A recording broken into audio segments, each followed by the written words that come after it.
Hello everyone, a very warm welcome to Study IS Lane. This is Sonika. So previously, I have made videos regarding GS3 syllabus. We have discussed the syllabus with respect to previous year questions. हमने economic और agriculture के जो questions हैं वो discuss करे थे and we have discussed कि the various topics जिसका वेटेज ज़्यादा है that means it is more repetitive and how is the marking scheme of each and every topic. Now we are touching the next portion of GS3 that is security. As we all know there are 5 portions. ठीक है, 5 portions होते हैं आपके GS3 के, which is economics, agriculture, security, science and technology, environment and disaster management.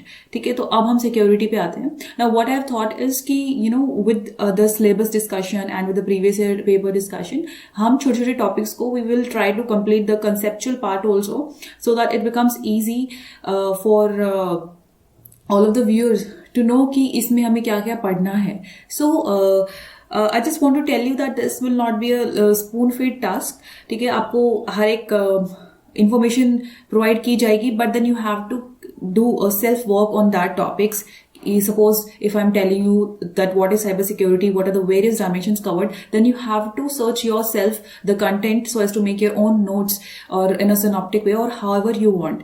Because when you do yourself, then your memory capacity or reviving capacity is much more, and the things become very easier to basically throw that on the examination on all of the information which you have gathered by yourself.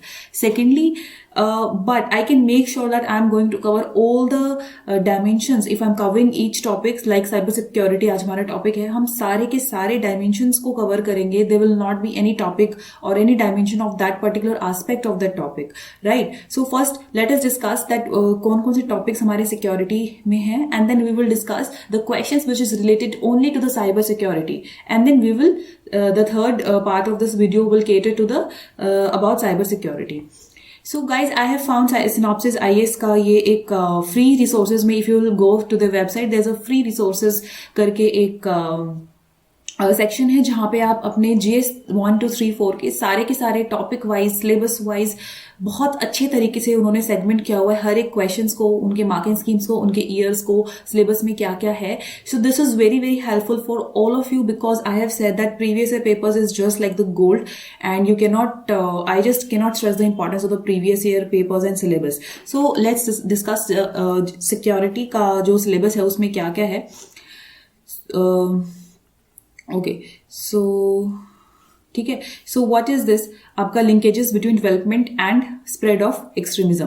तो आपका जो extremism यहाँ पे is related to your extremist activities which is taken in the various parts of our country, जिससे आपकी security को, internal security को क्या इफेक्ट पड़ता है. Role of external state and non state actors in challenges to the internal security. फिर उसके बाद वो सारे इंटरनल सिक्योरिटी जो आपकी साइबर स्पेस से रिलेटेड है, like communication networks, media, social media. Now mind you that media is not only the social media, right? You have to cater to electronic media like television, news channels, and also the print media. Okay, how in our country the media and social media it is being controlled, and what are the government efforts, and how should we learn from the international examples? Because a little or there is a need to regulation so that आप देख रहे होंगे that बहुत सारी fake news spread हो जाती है, radicalism activities जो है spread हो सकती है. Then social media पे there are also some जैसे हमने देखा कि केरला और कर्नाटक में how the youth were engaged in or they were being recruited in the ISIS activities, right? Then basics of cyber security, then money laundering and its prevention, security challenges and their management in border areas. ठीक है, हमारे पास border areas में हमारे पास क्या क्या challenges है now, what India is doing, right, to in basically tackling all that challenges, various security forces, agencies and their mandate. So now today we are trying to understand this portion, that is cyber security. Also I just want to tell you that अगर आपके GS3 में as I told you that 5 major आपके topics है, उस 5 major topics में security is one of the aspect. So minimum you will find there will be 4 questions of security.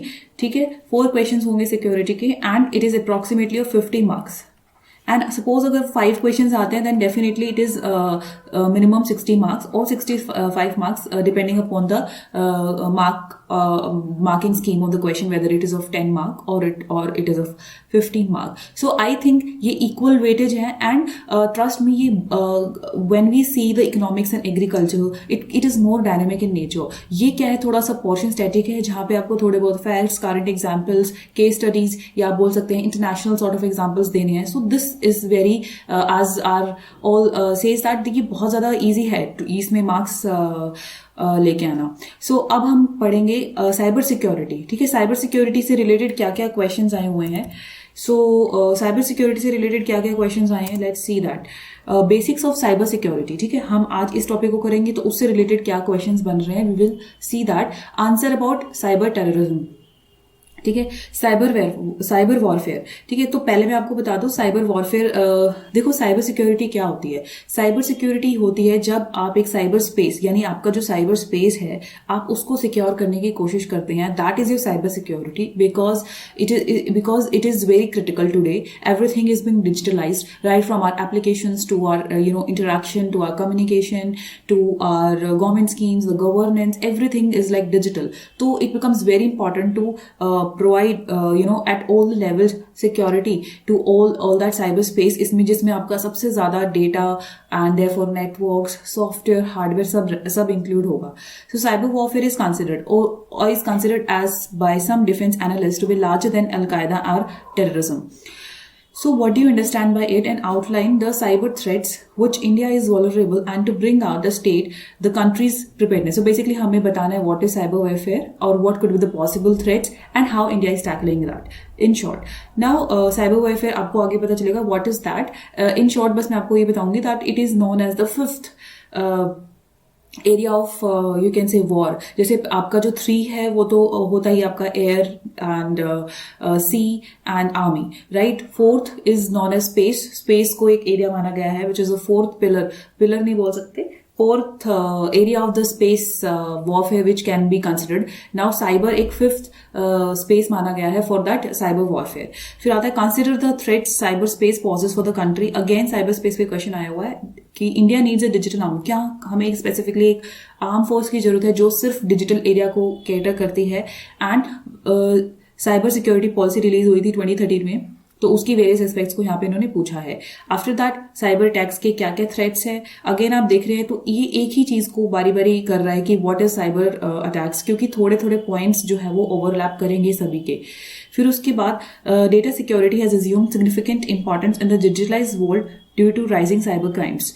Okay, so cyber crimes है, so data security, obviously we know that data is a new gold mine, and however it is very very important to secure our data, our privacy, और किस तरीके से आपका just India is a net exporting country of data, so it's very important. और हमें पता है कि जो आपका data protection bill है that is अभी 2019 में आया था, and BN Shri Krishna report committee ने इस चीज को रिपोर्ट किया था कि दैट हाउ क्या क्या issues and we need to secure that data, because how that data is used by countries and private companies to make advantages. फिर आता है cyber dome project. So basically cyber dome project क्या है, ये एक Kerala government द्वारा एक project किया गया था जहां पे R&D एंड रिसर्च एक्टिविटीज थी in the cyber space, and basically how to basically secure the cyber space area. Discuss different types of cyber crimes and how what are the measures taken to fight the menace. ठीक है, again क्या कौन कौन से cyber crimes है. ठीक है, तो ये जैसे इसमें आप different type of cyber crimes आ जाएंगे जो ऑनलाइन आपके आते हैं, लाइक मॉलवेयर हो गया, रैंसमवेयर हो गया, देन देयर इज फिशिंग और यू कैन से वेलिंग. तो ये different types of cyber crimes है. या फिर आप बोल सकते हैं टेररिज्म एक्टिविटीज में कैसे साइबर क्राइम होते हैं, मनी लॉन्ड्रिंग एक्टिविटीज में कैसे हो सकते हैं, इस तरीके से. फिर उसके बाद क्रॉस बॉर्डर साइबर अटैक्स. एक तो हो गया आपका जो बॉर्डर से रिलेटेड जो भी आपकी इंटरनल सिक्योरिटी हो गया. Now they have related cross border cyber attacks. ठीक है, what are the different elements of the cyber security, different elements of cyber security. We will read it now. Keeping in view the challenges on the cyber security, examine the extent to which India has successfully developed a comprehensive, strategy. So we have a cyber security policy and we have a cyber security strategy also, which is very comprehensive, that how we will tackle this area. So let's discuss now cyber security. So first of all, it is very important to know, understand, जब बारी बारी एक word use कर रही हूँ, that is cyberspace, that we need to secure our cyberspace. But what do you mean by cyberspace? ठीक है, तो cyberspace क्या है? Just a second. So what do you mean by cyberspace? So what is cyberspace? देखो, cyber space anything which is your hardware, your software, your networks, ठीक है, ICT यानी कि इंफॉर्मेशन एंड कम्युनिकेशन टेक्नोलॉजी, आपकी applications, आपकी websites, whatever जो भी आपका इस एरिया में which is like to the digital world, all that is known as cyber space. और हम उस साइबर स्पेस को क्या कर रहे हैं? प्रोटेक्ट कर रहे हैं. किससे? From the attacks, from the malicious attacks, so that it should not disharm, or it should not harm, or it should not be harm the nation, the individual, or to the business organizations, right? So the practice of defending critical information infrastructure, ICT networks, data from malicious attacks is cyber security. Now what is critical information infrastructure? As the name suggests, that in that infrastructure which is of critical importance. Like then critical importance का मतलब ये हुआ कि anything जिस पे अगर आपके attack हो जाएगा तो it can jeopardize your the nation आप बोल सकते हैं, पब्लिक सेफ्टी और नेशन एडमिनिस्ट्रेशन, मिलिट्री, जो भी उस पर अटैक कर सकता है, that is basically critical information infrastructure. That means you have to protect it because it is very important to preserve और to secure that space, to secure that area. Otherwise आपका national security, economic security जो है harm हो सकता है. अब हमने समझ लिया what is cyber security, and this definition is as per the IT Act 2000. So that is why I have written it specifically. Now, what are the motives? Why do you need to secure the cyberspace? देखो वो तो हम बाद में पढ़ेंगे, but क्यों attacks होते हैं? There are financial motives. हम कितनी बार we see in the news, and it's a personal experience also, that people call you like what that there will be 40,000 हमें डिपॉजिट करने हैं, so share your ATM card number with PIN. So such financial motives are there जहाँ पे ये sort of attacks होते हैं. ठीक है, फिर उसके बाद critical assets of the nation, in the sense that people or the countries or the terrorist activities try to attack on the critical assets. Now what are the critical assets? It can be your data, it can be your infrastructure, it can be your networks जहाँ पे वो confidential information ले सकते हैं to attack on a country, right? अब क्या है? military servers. कई बार आपके जो military servers है उसको भी वो indirectly or directly जो है down कर सकते हैं, hack कर सकते हैं. Also they can attack on your radar systems, on your communication, on your satellites, so as to either to so that वो किसी चीज को ट्रैक ना कर पाए, या फिर वो हमारी जो बेसिक इंफॉर्मेशन है, डेटा है, उस या हमारा नेक्स्ट मूव क्या है, हम उन सभी चीजों को basically they can be used. Then propaganda. Now we can see that काफी सारे जो online fake propagandas चल रहे हैं. I don't know whether you have heard or not. The recent example which I have came across, and I don't know about the authenticity, but I have read it, and whether it's right or wrong, that in Canada ऐसे माना जा रहा है कि there is a propaganda which is turning out on social media as well, and उनका एक group है where they are catering to the racism activities. ठीक है, they're attacking Indians and racist and like go back to India and all of that, or go back to your country while you are here. So it can be real also, it can be fake news also, no one knows. And हमने pandemic के दौरान भी देखा था कि किस तरीके की जो फेक न्यूज है, that was all being spread about the virus and what is it and what's not by the different people. ठीक है, so this propaganda can be by the group of people also with different types of you can say it can attack or your harmony. ठीक है, आपकी security और आपकी harmony को वो disturb कर सकता है. I hope you are getting it. Now what are the types of cyber attacks? This was specifically being asked in I think 2000 ये वाला different type of cyber crimes or different elements of cyber security.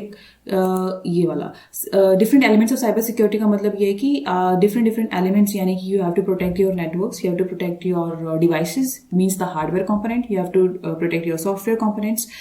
अब devices, websites, applications, networks, user unawareness. So आप क्या कर सकते हैं? या तो आप ऑल इन सभी पॉइंट्स को मेंशन कर सकते हैं, but then I have divided into various dimensions so that it becomes very clear कि आपके डिवाइसेस पे क्या क्या अटैक हो रहे हैं, वेबसाइट्स पे क्या हो रहे हैं, आपके नेटवर्क्स पे क्या हो रहे हैं, and because of the user unawareness.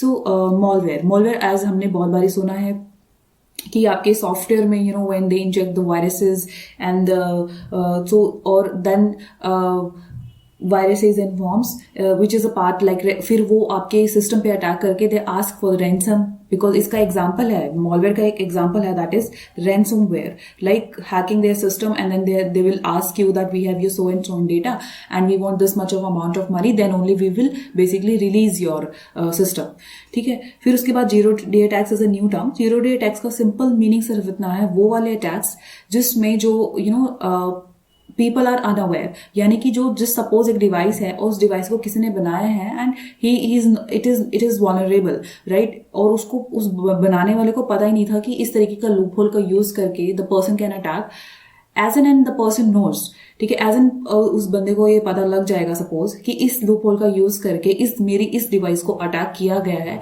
Then it no more it would be considered as zero day attacks. So in simple meanings if that particular loophole ko use karke if a person or a hacker is attacking your devices and it is unknown to the company or the manufacturing company then it is known as zero day attacks. फिर आता है आपका cyber sabotage का recent example आप देखेंगे like Aarogya Setu application पे या फिर आपके electricity board Maharashtra state electricity board के ऊपर 2020 में there was an attack where they basically try to disturb the normal activities by damaging the equipments वो इक्विपमेंट्स को डैमेज करने की कोशिश करते हैं सो दैट उनकी डे टू डे एक्टिविटीज में प्रॉब्लम्स क्रिएट हो फिर आता है फिशिंग बहुत ज्यादा सिंपल है आप खुद भी देखेंगे there will be so many emails and messages and text so that when you open it will in आपके डिवाइसेस में या आपके उसमें क्या आएगा automatically they will inject viruses and everything and they वो बेसिकली क्या करते हैं they try to get the personal information if you will click them they will get access to the personal information which can be your anything which can be your credit card details debit card details your pin numbers etcetera cross site scripting क्या होता है कि whenever you are suppose you're on a surfing on a website but there are malicious codes into that and automatically it gets opened and they try to introduce the malicious codes into your devices.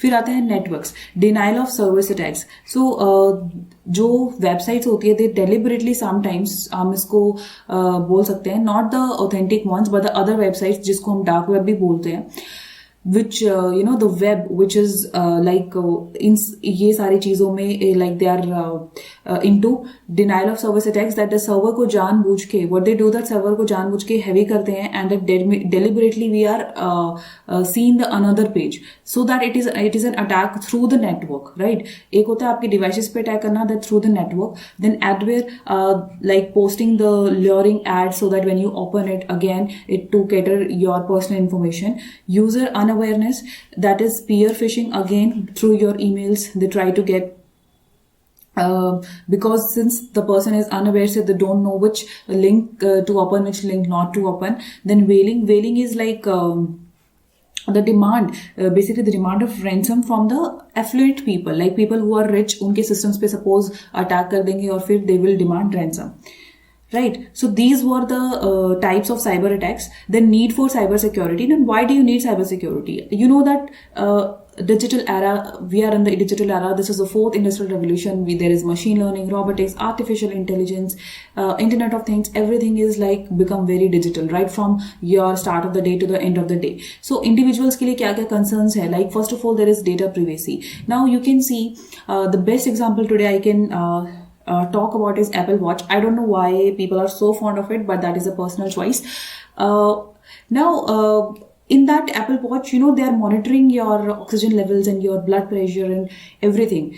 But don't you think that all the data is going to the company or to the organization and they can give that data, your private data to any, they can sell it to the hospital industry, right? They sell it to the hospital industry and then you will get the, ki so and so insurance le lo ya ye le lo ya aapki tabiyat kharab hai, why don't you take insurance or why don't you invest in the health habits and whatever it is. So that is the data privacy concern of the individuals, right? Also then there is a concern आप देखेंगे that there is online abuses फिर we keep on telling about the things कि आज हम यहाँ आए आज हम ये खा रहे हैं आज हम यहाँ सो रहे हैं so what are you doing you are basically giving all of your data to the public and so sometimes it also becomes a concern for the various attacks on individuals. business organizations के लिए obviously ये बहुत ज़्यादा easy है समझना कि बहुत सारी confidential information होती है, patenting, IPR से related चीज़ें होती है, suppose उनका कोई process है which is their USP जिससे वो market में है. So all of that is very very important for the business organizations to secure their own data, network, devices so that there should not be any attack from their competitors. Then there is government. ठीक है, government के तो obviously हम बहुत सारे dimensions होते हैं. ठीक है, that is why the administration से लगा लो, गवर्नेंस लगा लो, उनके जो भी सारी एप्लीकेशंस हैं या हाउ कितने सारे पोर्टल्स हैं या इंटरनल सिक्योरिटी है या बाहर की कंट्रीज कैसे अटैक कर सकती है. Like recently there was a news, I think in 2018 or however 2019, that there was a Kudankulam nuclear power plant का जो डेटा था या फिर अभी आप देखेंगे आरोग्य सेतु एप्लीकेशन है या एयर इंडिया पे भी बहुत सारे वो लोग क्या कर लेते हैं आपके इंफॉर्मेशन को, the hackers try to hack so as to get all the information and to basically server को डाउन करना and all of that. Evolving reasons में आप देख सकते हैं the recent is work from home. ठीक है, अब इतनी सारे रीजंस है. आप अगर आप वर्क फ्रॉम होम करोगे so definitely all of that will be on the monitor and screen, so it becomes very important to secure your cyber space. ठीक है. Now what are the challenges? So this is the basically main thing I would say, that challenges क्या है India के for this. सबसे पहले infrastructure challenges है. You must know that हमारे most of the hardware and software components you बोल सकते हैं that is being imported, and China is the heavily investing in the hardware components of in this industry. ठीक है, so जो भी अब इतनी सारी चीजें import कर रहे हैं, in a way we are basically हमारी साइबर सिक्योरिटी पॉलिसी के अंदर और हमारी साइबर स्ट्रेटजी में भी ये चीज़ बोली गई है that you have to focus on the supply chain, that you have to make in India हमें करना है, वेदर इट्स सेमीकंडक्टर्स और chips, because we are more prone, we are vulnerable if we are basically importing those devices and those softwares, because they have that idea of that processing activities and how it is being made, and they can attack on all of that. So this is the infrastructure challenges. After that there is administrative challenges. Okay, so सबसे पहले तो there is coordination problems. ठीक है, हर एक state का अपना अपना shirt है, that is computer emergency response team. हर एक स्टेट अपना अपना कोऑर्डिनेट कर रही है. फिर उसके बाद there are also national level agencies. So there is a need कि ये सारी एजेंसीज एक साथ मिलके काम करें and there should be proper coordination. ठीक है, सो दैट एक टाइम एंड स्पेस का एक लैप्स ना हो, राइट. ऑल्सो दैन अगर आप खुद सोचो, अगर सपोज 3 इंस्टीट्यूशंस है, वो अपने अपने एरिया में काम कर रहे हैं, ऑब्वियसली कोऑर्डिनेशन होगा, ऐसा नहीं है कि कोऑर्डिनेशन नहीं है, but then there is need more और फॉर प्रॉपर कोऑर्डिनेशन. और ऐसे बोला गया है कि इन तीनों के ऊपर या सपोज एक ऐसी ऑर्गेनाइजेशन आनी चाहिए जो कोऑर्डिनेशन करने के लिए ही बनाई गई हो. नाउ अगर मान लो कोऑर्डिनेशन नहीं होगा तो you can not fix the accountability कि किसकी रिस्पॉन्सिबिलिटी थी या किसकी लायबिलिटी थी if a case happens. Then unified national level architecture, as I said there, कि यूनिफाइड नेशनल लेवल आर्किटेक्चर होना चाहिए to handle all the cases coming under this space. Then lack of boundaries. अब सबसे बड़ा problem ये है कि there is lack of boundaries in the social media trends, in the networks and websites. You cannot trace the origin. You cannot trace कि ये चीज जो है कहाँ से चल के आई है, और और उसकी बाउंड्रीज है. You can not just trace it, like it is not like to the India से ही रिस्ट्रिक्टेड नहीं है, कहीं पर भी ये चीज जो है कहीं से भी आ सकती है. So therefore for our forces it becomes very difficult कि कैसे इस चीज को हमें टैकल करना है. Then there is evolving technology. जैसे जैसे टेक्नोलॉजी हो रही है now, it is technology is not just acquiring in to the life style of the people, government and administration. Obviously it will come in to the other malicious activities like terrorism, money laundering, data mining. Data mining is data mine and then they're selling it. आप देख सकते हैं Cambridge Analytica जो example है, जिसमें Facebook was held responsible for selling for various influence in this I think US elections or how so that was the example of the data mining, that Facebook में जितना भी ज़्यादा data है they captured it and they used it. ठीक है, फिर अब देखो लैक ऑफ अवेयरनेस है. चैलेंजेस ये है कि लोग बहुत ज़्यादा अनअवेयर है अबाउट द यूज. अगर डिजिटल है डिवाइसेस है then you must know that how to use it properly so that you are safe. Unskilled man power, सबसे पहले तुम्हारे पास मैन पावर नहीं है इतनी इस सेगमेंट में, and after that if it is then it is not skilled, it is not properly skilled for that reason. After that private R&D activities बहुत ज़्यादा कम है when it comes to the private sector. Radicalisation propaganda हम पहले भी discuss कर चुके हैं, किस तरीके से रेडिकलाइजेशन एक्टिविटीज हो रही हैं ऑनलाइन और whether on the social media, और which can pose harm to your public harmony. After that comes government efforts. अब हम पढ़ेंगे like we have done what is cyber security, we have done why do you need cyber security, right? And what are the types of the cyber attacks, and what are the basic motives for that cyber security is being done. Now we will think that what are the government efforts in regard to the cyber space में क्या क्या efforts है जो already जो है हमारी सरकार ले चुकी है या ले रही है या लेने वाली है. ठीक है, तो लेजिस्लेटिव मेजर्स पे आप देखेंगे देयर इज IT Act 2000. आपको भी पता है किस तरीके से इट इज रेगुलेशंस है. फिर उसमें आपका सोशल मीडिया भी आता है जहाँ पर देयर ग्रीवेंस रिड्रेसल मैकेनिज्म्स. फिर अभी रिसेंटली इसमें चेंज भी आया था जहाँ पे आपका एक चीफ ऑफिसर होगा, ठीक है, जो आपके ग्रीवेंसेस को लेगा एंड किस तरीके से विद इन 24 to 48 आवर्स आपको कोई भी विच इज ऑफेंडिंग कुछ भी है अगर सोशल मीडिया पे, तो कैसे they have to take down. ठीक है, फिर उसके बाद डेटा प्रोटेक्शन बिल 2019 है. ठीक है, इस पे वो डेटा प्रोटेक्शन बिल 2019 में BN श्री कृष्णा कमेटी से रिलेटेड जो अभी पूछा गया था कि how you need to data protect. So इसके अंदर आप देखो, इसमें अगर आप पढ़ोगे गूगल करोगे तो 3-4 points you can gather it and then you can write it. ठीक है, so I can tell you इसके अंदर क्या है. इसके अंदर बेसिकली क्या है, आपके मान लो ट्राइब्यूनल्स हैं कि अगर मान लो आपका किसी का डेटा होता है तो आप उसके ट्राइब्यूनल्स हैं. Then there is a grievance redressal mechanisms कि if any data mining happens, ठीक है, without the consent of the individuals, then what will happen. अब इसमें ये बोला गया है कि जब भी आप किसी भी डेटा को लोगे then there should be the consent of individuals, right. ऐसा नहीं है कि आप किसी की डेटा जस्ट लोगे उड़ाओगे. ठीक है, उसके बाद इसमें एक कॉन्सेप्ट है that is known as data fiduciary. ठीक है, so data fiduciary can be any person, ठीक है, जो आपकी डेटा को प्रोसेस कर रहा है. ठीक है, it can be individual, it can be government, it can be any entity और एनी सॉर्ट ऑफ ऑर्गेनाइजेशन जो आपकी डेटा को प्रोसेस कर रहा है. तो वो ये बोलता है कि that data if you are taking that should be first of all for the lawful purpose. For example if I take आपका जो सेंसस है या फिर नेशनल फैमिली सर्वे है या आपका आधार ही क्यों ना लगा लो, तो they take your data, so that is for a lawful purpose. ठीक है, जिसके ऊपर काफी सारे, जैसे आधार कार्ड पे काफी सारे कंसर्न्स भी आए थे when it was introduced. So वो जो उसमें ये कंप्लीटली बताया गया है कि who is a data fiduciary and who can be a data fiduciary and how can use that data with the proper consent of the individual. Then there is also data privacy. ठीक है, जैसे आपका ये हर जगह का कौन सारी organisations हैं जहाँ पे आधार मैंडेटरी है and how can private organisations Aadhaar को मैंडेटरी नहीं बनाता है. So all of that is in your data protection bill 2019, right. फिर आता है पॉलिसी के एस्पेक्ट पे गवर्नमेंट ने क्या क्या किया है. That is cyber policy 2013.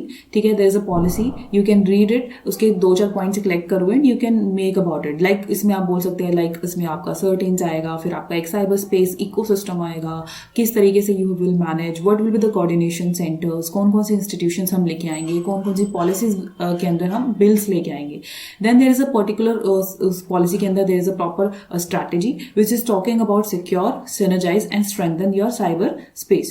Cyber diplomacy. देखो, cyber हम बता ही कर चुके हैं. What is that? Diplomacy is when you cooperate with the other organizations like BIMSTEC and your countries so that you are,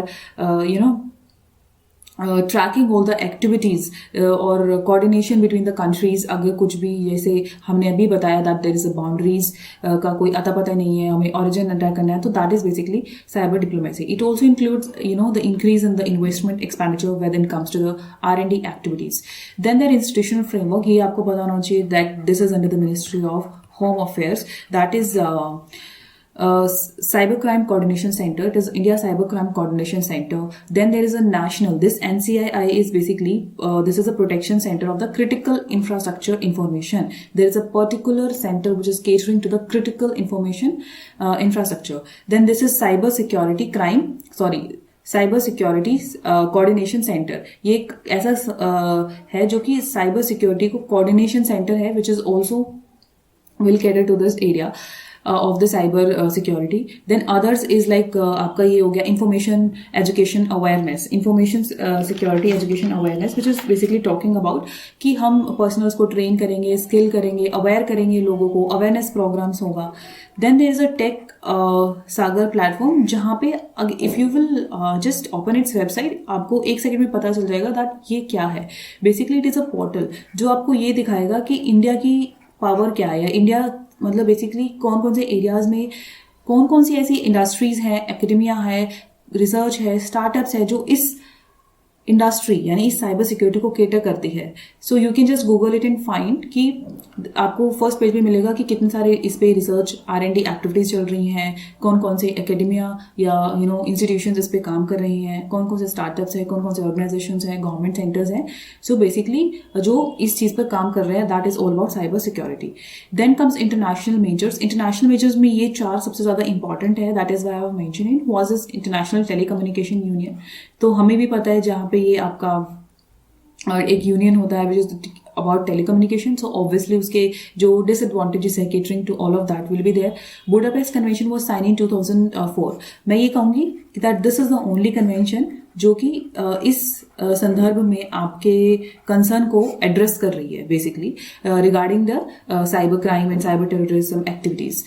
and इसमें एक विचित्र बात यह है कि that India is not a signatory. India is not a signatory to of this convention. India is not a signatory of this convention. ठीक है. And you have to find why. You have to find that why India is not a signatory of such convention. After that, there was a Ground Zero Summit. Paris Call. Paris Call is basically a consensus. जैसे call दे देते हैं कि चलो सब लोग आए, सब countries आए मिलकर हम इस चीज को फाइट करेंगे and all of that. So this is a Paris Call which is happened in 2018. And Ground Zero Summit is also the same thing जो कि एड्रेस करती है आपके साइबर स्पेस को, साइबर सिक्योरिटी को, सारी एक्टिविटीज को इस चीज में. It happened in New Delhi in 2015. Now what are the way forward. Way forward में आप देखो जितना भी आपको चैलेंजेस है आप वही चैलेंजेस उठाओ और उसी पॉइंट्स को यूज करके you have to write in the way forward. Like अगर मैं ये बोलूँ पॉलिसी तो है but then you need to coordinate. Like अगर हर एक स्टेट का सर्ट है then there should be a proper coordination. Coordination से क्या आएगा? There will be accountability will be fixed and liability will be fixed. Then you need to strengthen your policy, you need to strengthen your strategy in more of a prudent way. Then R&D हम पहले भी बोल चुके हैं R&D कैसे करना है. Then skilling की कमी है, ये हमने चैलेंजेस में बताया था, तो ऑब्वियसली वे फॉरवर्ड में भी यही आ जाएगा. Supply chain is very very important point. Why? Because you have यहाँ पे अभी आप देखेंगे मेक इन इंडिया प्रोजेक्ट है अगर मान लो, उसके अंदर there is a PLI scheme. ठीक है. उस PLI स्कीम में specifically thousands of crores have been done or given for the semiconductors manufacturing industries, because we have to make our own hardware, we have to make our own networks, and so that we are not vulnerable outside attacks जो है आपकी नहीं होनी चाहिए. Now Gulshan committee is specifically committee जो basically इसके लिए बनाई गई थी कि हमें क्या करना चाहिए. तो उन्होंने बोला कि there should be cyber forensic labs. जैसे अपनी फोरेंसिक लैब्स होती है इस तरह साइबर फोरेंसिक लैब्स है जो स्पेसिफिकली इस चीज को देखे. Defensive versus offensive capabilities. This point is really important. See defensive क्या होता है? That you are just trying to prevent, you are just trying कि हमारे ऊपर कोई अटैक ना हो. We are being very defensive, we are trying to secure. But when you say offensive that means you are attacking. Defensive mean अपने आप को बचाना and offensive means you are being attacking it. तो there you have not only there should be defensive capabilities but in case if there is a need or in case of emergencies then you should have that offensive capabilities also. Suppose there is a war, imagine that you are trying to secure all of your networks and your systems so that suppose कोई country उस चीज का benefit ना उठा पाए. ठीक है. But then ये कहता है कि आपकी ऑफेंसिव कैपेबिलिटीज भी होनी चाहिए. अगर वो खुद आपको अटैक कर रहे हैं even you should be able to take advantage in that area of that in case of a war or in case of any extreme situation to protect your own country. After that there comes private R&D. ये हमने पहले भी बोला है कि R&D में जो है इस स्पेस में होना चाहिए and private should come forward.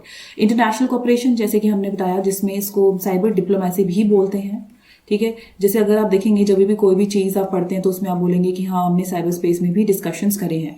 Then cyber resilience. Now what do you mean by cyber resilience? Cyber resilience का मतलब ये है कि अगर मान लो if there is a attack then उस अटैक को करेक्ट करने में, जैसे मान लो अब आपके कोई भी मान लो गवर्नमेंट या किसी भी सिस्टम पे, ठीक है, आपका कोई भी अटैक हो गया, राइट. बट देन उस अटैक का आपके पास you should have that power, you should have that capability कि आप उस अटैक को करेक्ट करने में कितना टाइम लगा रहे हो. So you should have that resilience कि फटाफट say that should be corrected.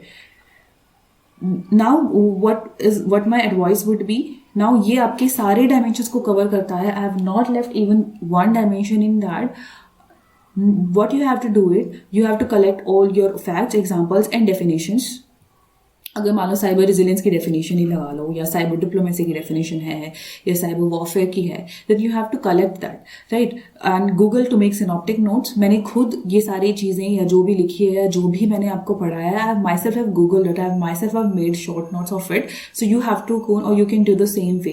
There are certain key words जिसपे क्वेश्चंस पूछे जाते हैं, जैसे कि मान लो साइबर टेररिज्म पे आपका क्वेश्चन आ चुका है, ठीक है. इसी तरीके से there is a cyber space, cyber diplomacy, cyber espionage and cyber warfare. Cyber espionage, as the name suggest, that आपके एरिया को वो स्पाई कर रहे हैं by using the cyber space, ठीक है. वो स्पाई कर रहे हैं आप चीज़ों को, विच can be any form of state actor और नॉन स्टेट एक्टर.